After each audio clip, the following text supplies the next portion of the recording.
TGIF. Welcome back to another episode of True Crime with Tiff Klein, giving criminals the disrespect they deserve. In tonight's episode, we'll be giving much disrespect to Bobbiejo Etzel, the murderer of LaLa Clark of Wilkes-Barre, PA. This is the fourth part of this podcast series about LaLa. LaLa is from my hometown. She was a 15-year-old hard of hearing girl who went missing in middle of January, and her body was found in the end of February, and her life was taken by the hands of her aunt that she loved. So this happened on January 17th, 2026. After leaving her adoptive home, LaLa disappeared. And it was revealed that just days earlier, a protection from abuse order had been filed on her behalf against her biological aunt, Bobbiejo Etzel. More than a month after she vanished, LaLa's nude, battered body was discovered in the snow behind a garage on Thayer Street on February 1st. The Luzerne County District Attorney later confirmed her identity and announced the arrest of Etzel on charges of corruption of minors and interference with custody. Loved ones described the details as haunting, with her grandmother sharing that LaLa had been, quote, left out there naked on the ground, end quote. Her death sparked heartbreak, outrage, and a growing call for accountability, leading the public in Wilkes-Barre to push for LaLa's Law, aimed at protecting vulnerable youth and strengthening oversight in cases involving custody and abuse concerns. Now remember, guys, domestic violence does not mean just partners. It could be with anybody in your close family, aunts, uncles, grandparents, brothers, sisters, nieces, nephews, parents, all domestic violence. So this will be part 4. If you go back and listen to my prior podcasts, I have done 3 already on LaLa. And before I get into this, I do have permission to make these podcasts. I have talked to their spokesperson, Candace. You can follow them on the Facebook page, LaLa's Legacy, in honor of LaLa Clark, LaLa. I have been in contact since day one with Amira, who is LaLa's adoptive mother. I had them connect with Missing in America Network to get some flyers out, and I've been in contact with Candace since, and she has heard my podcast. She has approved them. Everything's factual that I say. If it's not, I don't talk about it. I don't talk about rumors, and I really just give a recap of what LaLa's family and spokesperson Candace puts out on social and in the news. And there are some things that can't be said. There are some things that haven't been released, obviously, with the court coming up. But I do have permission. And the first episode I did for LaLa was on February 25th. It was season 2, episode 7. It's called Today is LaLa Clark, Tomorrow It Could Be Your Child. Then I did a follow-up episode on March 7th. It's episode 8 of season 2. It's Justice for LaLa Clark, Wilkes-Barre, PA, part 3. And then I did season 2, episode 15 on April 22nd. Part 3, Justice for LaLa, the Affidavit, the Truth. This is where I read the 27-page affidavit word for word. So disclaimer, it is graphic, it is horrible, it's sickening, it's disgusting, it's disrespectful, but I had permission, and it's public information that LaLa's family put up on Facebook. They want the world to know the truth, so I am not putting out any information that they wouldn't want released. They want it out there for people to hear, and I do have permission. But I am giving you a big disclaimer that it is hard to read or listen to. It's very, very vile and graphic and sad.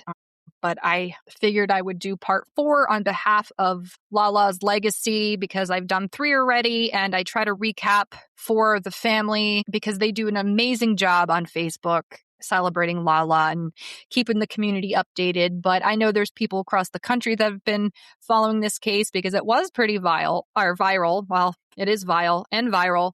And I know people have been following it, so I've done my best in due diligence to stay factual, honest, loyal, respectful, and only report the information that the family reports. So without further ado, I will dive in. So there was an update today. So again, this is part 4, so I could be here all day trying to go backwards, but real quick, LaLa was a 15-year-old hard of hearing child here in Wilkes-Barre, Pennsylvania. She went missing mid-January, was found on February First, behind her father's garage, her aunt had taken her life and disposed of her body naked in the cold snow. And the aunt was a suspect from the beginning, but it wasn't released to the public. But she had a PFA. She was not supposed to have contact with LaLa, and she ended up kidnapping her. Again, read the affidavit. It is online. It's on the LaLa's Legacy Facebook page, and go support LaLa on that page. So part 4. There was some news today in Wilkes-Barre, May 8th, 2026. Candace had posted an update last night. LaLa's biological mother came in from Illinois, and she wanted to be here for today's hearing at the Wilkes-Barre courthouse, and it was under 10 minutes. She waived her right to challenge the evidence that was presented, and now it's going to trial. It could be 90 days to 100 days. It just really depends. You know how the court system works. And she does have a public defender. And apparently she looked horrible. And in Candace's words, she looked sad and looked stank. Just gross, bad, just does not look good. And again, they presented a lot of evidence, and so much that the district attorneys, Sam and Tony, said they have a solid case. So this is why they think she waived it, because she didn't want a lot of that evidence coming out to the public right now.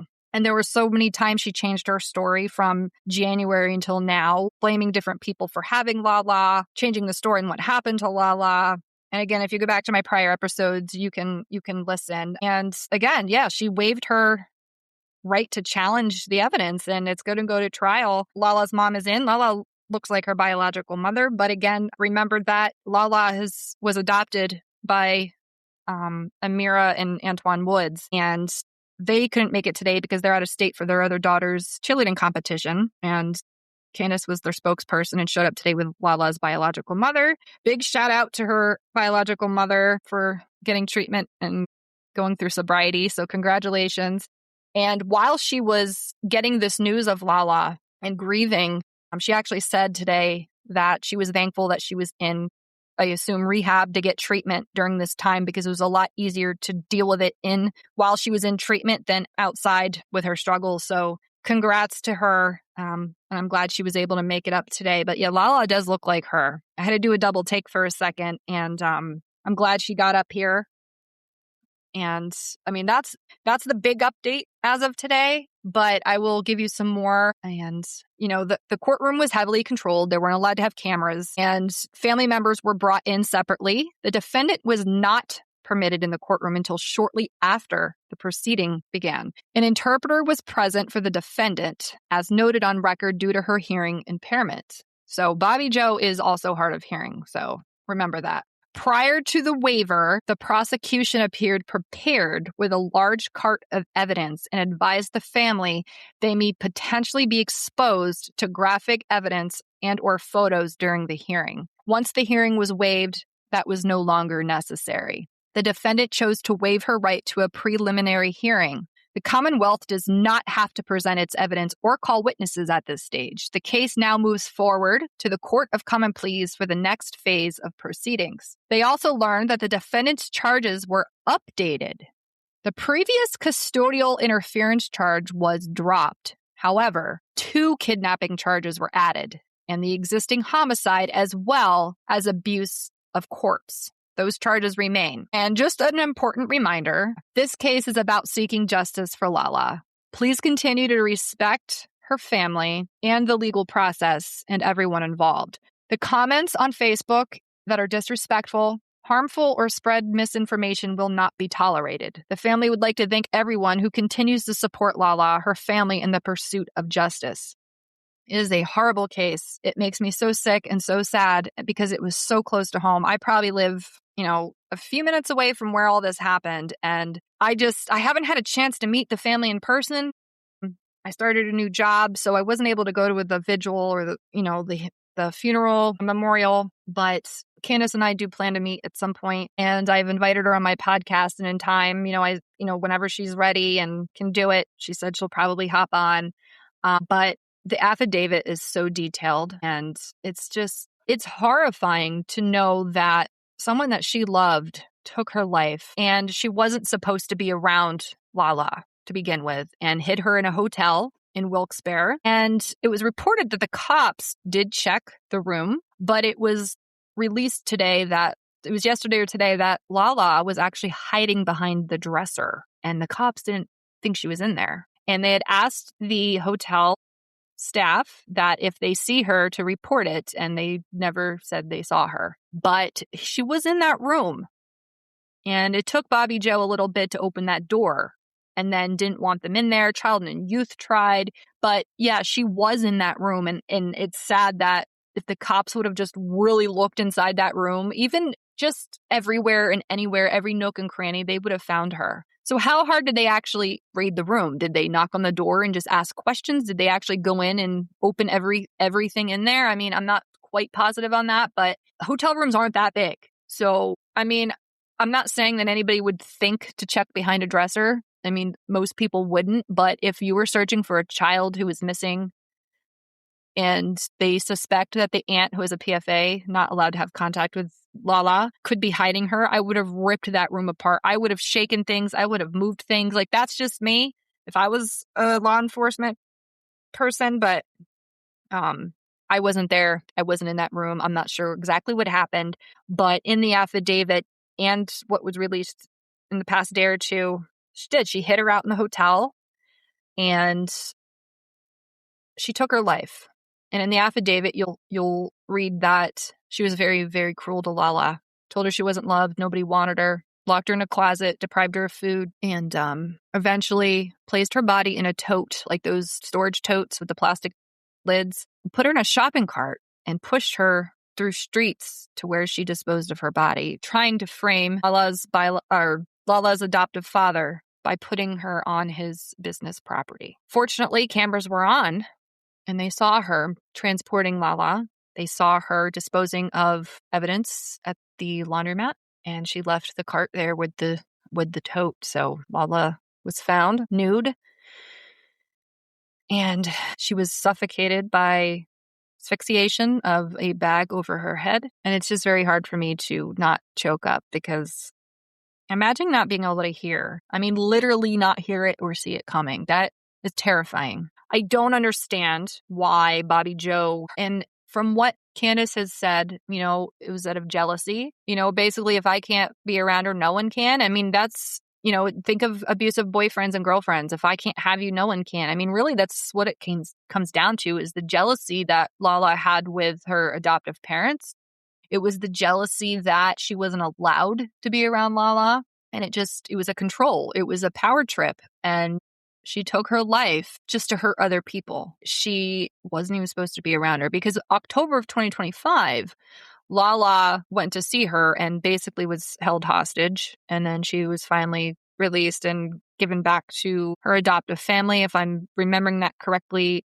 Don't quote me. But when she went missing, it was presumed that she ran away, but she didn't. She left that morning and took a walk and went to see her aunt, and was never seen or heard from. Now, Bobbiejo has witnesses who had kept their mouth shut. Some have come forward. Some don't want to be named in the affidavit. So many people failed this child. So many people. And if they just look behind that dresser, that's what gets me. PFAs are a joke. I have one against my ex for stalking and harassment. And he was just so out of character. I didn't know what else to expect from him. And then he violated it. And he got a fine. And then he kept stalking me on social. So I went to the cops, and they told me, no, just collect proof, blah, blah, blah. Like, they don't give a shit. They really don't. And they know it's a piece of paper, but that's the sad part, because a piece of paper is not going to protect you. An abuser and a murderer will find you. They will bother you. They will stalk you. They don't give up. It is a power control trip. And unfortunately, the justice system doesn't do anything until it's too late. Then they want to talk about it. Then they want to make a big deal about it. And most of the time they stay quiet because they know they fucked up. I dealt with this in Luzerne County. I understand how these PFAs work in this town, just like the one that was supposed to protect LaLa, and, different circumstance, but it's still a protection of abuse. And she wasn't protected. And there wasn't enough urgency, and the community was livid. I mean, people were showing up to the Wilkes-Barre Township Police Department. They had a vigil. There was a town hall meeting. She had a big memorial up in Scranton, and a child should not have, it's just senseless. There's no rhyme or reason. There's no, because somebody was jealous and had a power and control trip. But what did that PFA do? What did that protection from abuse really do? Nothing. And the problem with PFAs are it's a boundary, but there's so many loopholes that your abusers can still get through and get around. And you can report and report and report. And until you have like hands-on actual evidence of pictures or things on camera or this, that, and the other, they don't take you seriously. But the thing they forget is lots of murderers and abusers are narcissists. They're gaslighters, they're manipulators, they're charmers. They know how to get around stuff, and they know how to fuck with your head, and they know how to drive you insane, and they know how to not get caught most of the time, or at least for a long time. So that's why it's very hard for these PFAs to be put in place and taken seriously, because these abusers know how to work the system. They know how to work everybody. That's what they do. And I wish at this point the police would have, across the world, across the country,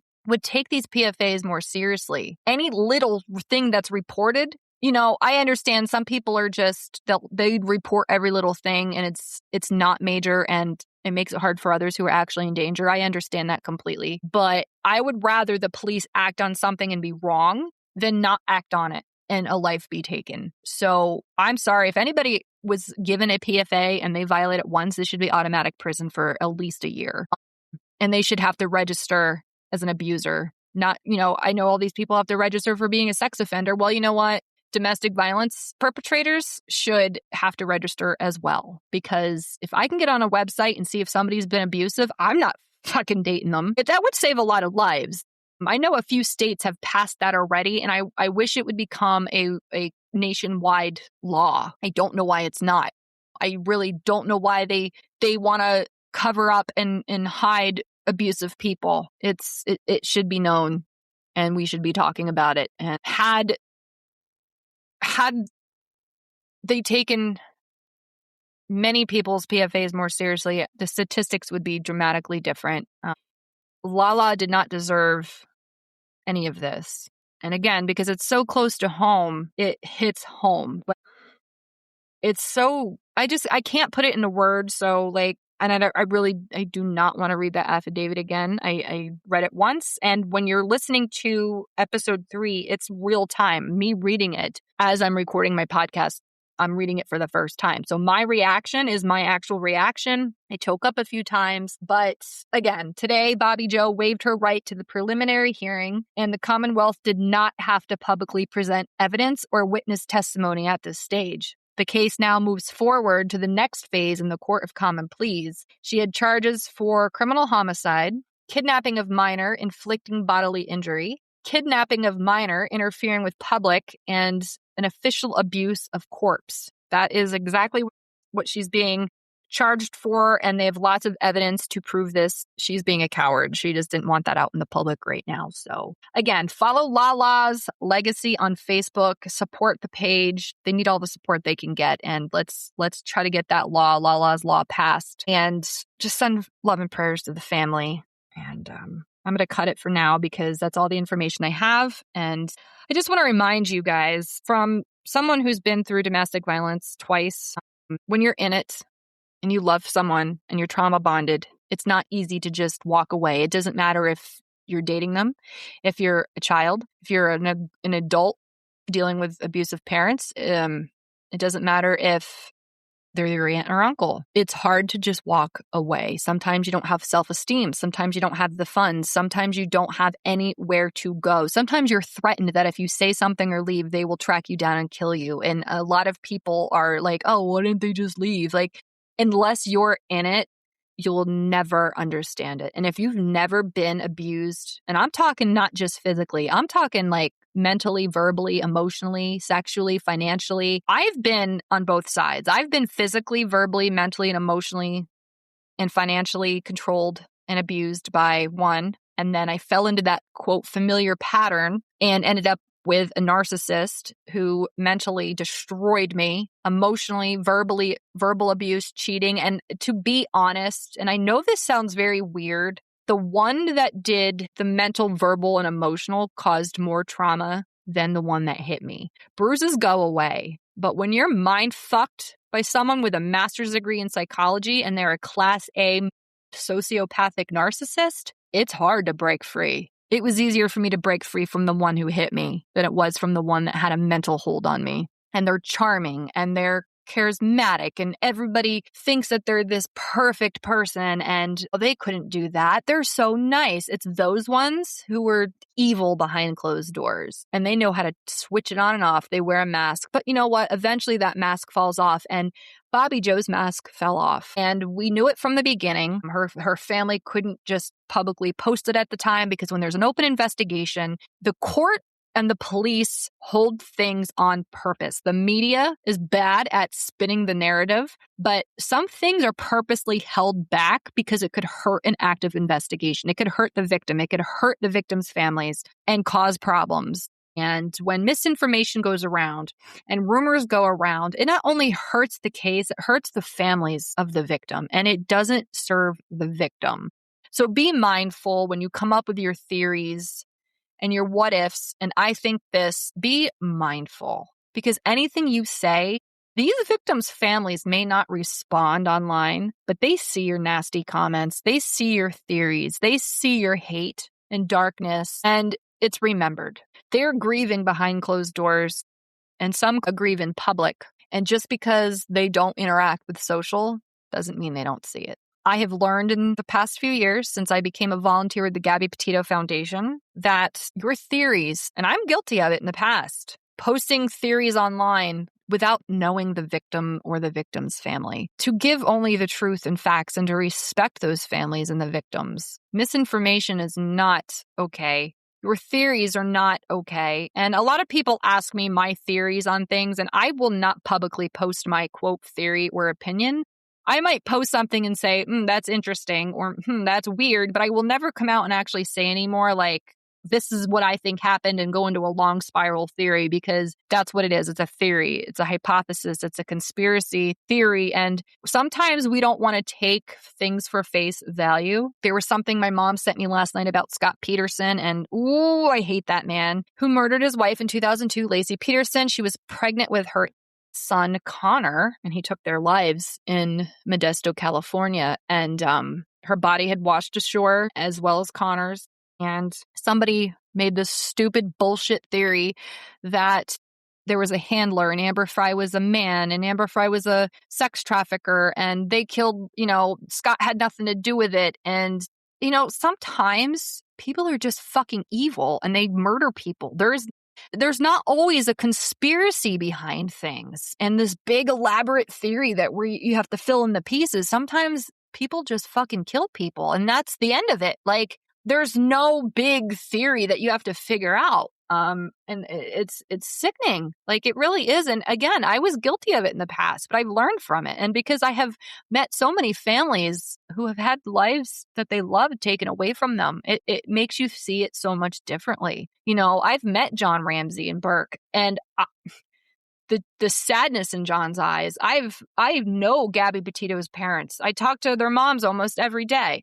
I've met Joe, I've met Jim, and it's a whole different experience. I have talked to Maggie, the mother of Brittany Phillips, whose daughter went missing 20 some years ago in Oklahoma. Talked to Allie Lowitzer's mom, Joanna, who's been trying to find her daughter since 2010. And it doesn't help when you put your bullshit theories out there. I mean, these are real people. It's not entertainment. It's not a game. It's not a puzzle book. These are real lives dealing with tragedy and trauma, and they are trying to find their loved ones, or they're trying to bury their loved ones, or they're grieving through having to accept the fact that their loved ones were taken viciously. And I just ask people to just please stop. If you want to support them, get the facts, volunteer, reach out to the families and get the right information. And if you're going to post something, post the facts, not what the media spews out, not what other theorists spew out. It's horrible. And again, I've met so many victims' families and, they're victims as well. And every time you post something online that's not true or it's a thought or an opinion, I mean, everybody's entitled to their opinion and freedom of speech. We know that, but it hurts. And they have to relive that trauma all over again. And if you notice, a lot of them do not get online and defend themselves. because it's an endless battle. But respect. Give them respect. But on this show, we're going to give criminals the disrespect they deserve. I give much respect to those who deserve it, but Bobbiejo Etzel deserves the most disrespect, and I hope prison treats her poorly. I hope she is haunted by LaLa every day. But narcissists with no soul usually have no remorse. They show no emotion. They don't think they did anything wrong. They blame everybody else, and they never take accountability. They'll never apologize, and they'll never admit to what they actually did. And that's exactly who she is. And she doesn't deserve anything in prison. It kills me that, well, that probably shouldn't have said that word. It bothers me that some of these people murder others and they go into prison. And a lot of them in the solitary confinement, and they're given iPads and they're allowed to email and FaceTime people and text. Excuse me. They should be laying on a slab of concrete with no blanket, no pillow, nothing in their room except four walls. And I'm very big on, I feel like when you abuse or take a life, it should be an eye for an eye. And if they brought public punishment back, cruel and unusual punishment in the public, and maybe decapitated people, bring the guillotine back. Make an example of if you murder someone, this is what's going to happen to you. Other countries do it. Just like that Athena case. That guy is going to prison, is getting the death sentence, but he will sit on death row for 20 some years because he'll do appeal after appeal after appeal. And the courts have to cross their T's and dot their I's to make sure that they're not making a mistake. No, the evidence is there. That's why you bring in a jury. If you're found guilty of murdering somebody, you should immediately be killed right then and there. No more. Don't waste taxpayers' money. Don't sit and be able to appeal. Don't be able to have 3 hots in a cot and fucking FaceTime on a tablet. No, you killed someone. And I personally think the way you kill somebody, that's how you should be killed. I'm sorry, that's me. But again, this is my podcast. I'm entitled to my opinion. That's not a theory. That's my opinion on all of this because I've seen enough of it. I have read enough of it. I've watched enough of it. I've met enough families. This is not fair. Lori Vallow is sitting in prison and she's allowed to text. She's allowed to email people. Chris Watts is sitting in prison and he's allowed to text and have phone calls. Excuse me? No. Starve them and make them sleep on a cold floor with no blankets and no pillows, no desks, no nothing. You want to give them solitary confinement, fucking give them solitary confinement or kill them immediately. Don't feed them. Don't give them a blanket. Don't give them a tablet or a cell phone to use, or don't give them an AM, FM radio. They should have no contact to the outside world whatsoever. And it pisses me off that they still get basic human rights in prison. No, you got convicted of being a murderer. You should be treated like a filthy animal and you should be killed. There's no excuse. This whole judicial system needs to be fucking redone. And I understand people have right to a fair trial. They have right to freedom of speech. They have the right to remain silent. They have the right to get an attorney. Okay, go through the fucking process. But when it's said and done, you have a jury for a reason. If they're going to convict somebody as guilty and you're just going to let them sit on death row for 20 years. I mean, look at Scott Peterson. He was on death row for 20 years and then he got it overturned. So now he's in prison the rest of his life. Why even have a fucking jury? And why have a sentencing? Why? If you're just going to throw it away, not really believe or follow through with what the jury says, why bother? Get rid of it and fucking just be done with it. You know, if I lost somebody to murder and their perpetrator got to sit in prison with a tablet and a fucking email access and FaceTime and texts and a radio, I'd be fucking fuming. I don't know how these people do it. Like, I don't. So I'm getting heated. You guys can probably tell. I don't breathe when I get really mad. So these perpetrators don't deserve anything. And as soon as someone's convicted guilty, they should be immediately executed. I'm sorry. Like, it's just, they're waste of flesh. They're just a waste. And they don't deserve anything. They don't deserve kindness. They don't deserve respect. They don't deserve any human decency whatsoever. And they should be made an example of in public. That's just me. That's my opinion. And I stand on it because there has to come a time and a place where this shit ends. And Bobbiejo's going to be sitting in jail until they have the court of common pleas. She's going to get 3 hots and a cot. She's safe as of right now. I don't know. They don't do too kindly to people who take the lives or abuse children in prisons. I don't know if she's in solitary. I have no idea. I haven't heard that. If she is, I missed it. But I know when she came out of the jail a few weeks ago, she did have a bulletproof vest on because they know people are pissed. And I don't know how she's going to be treated by the other inmates. I don't know. We can only hope that they fucking destroy her. But yeah, she has no right to have any human decency given to her at all, because she didn't think twice about giving LaLa an ounce of decency, an ounce of respect, an ounce of love, an ounce of safety. So why the fuck should she be given that? That's what I'm getting at. Like, so now she's going to sit on taxpayers' money when they have evidence. But again, that's our judicial system. They have the right to a trial and a right this, that, and the other, and it's just not right. But she has to go to the trial. So we have to actually convict her as guilty, even though that she does have charges against her. But that jury's going to have to convict her, and then she'll get a sentencing. I'm pretty sure if she's found guilty on all the charges, she may end up with the death penalty. I don't know. But I feel bad for LaLa's family, who's going to have to see graphic images. Sometimes in court, the lawyers and the judge will give the family a heads up, and they have the right to excuse themselves during those photos that are shown in court. And sometimes they don't get notice. They don't get a heads up, and it just happens. And that's traumatizing. So I can only hope that they give them a heads up. Now, I'm not sure if they'll stay in there and watch it or if they will leave the room, but we're looking at probably fall time, I'm guessing, is when this is going to happen. And Wilkes-Barre is probably going to be, there's going to be a lot of people around that courthouse. And I'm going to try to get to one if it's open to the public. I think it is, but I would really like to go support, even if I can't get inside, stand outside in pink and support justice for LaLa. And here in our community, it's so sad. She wanted to go to the school for the deaf. She had a lot of friends. She was chaotic. She was loud. She was opinionated, spunky, sparky, funny, energetic, unapologetically herself, sassy. From even the videos I watched, I told Candace, I said, she looked sassy.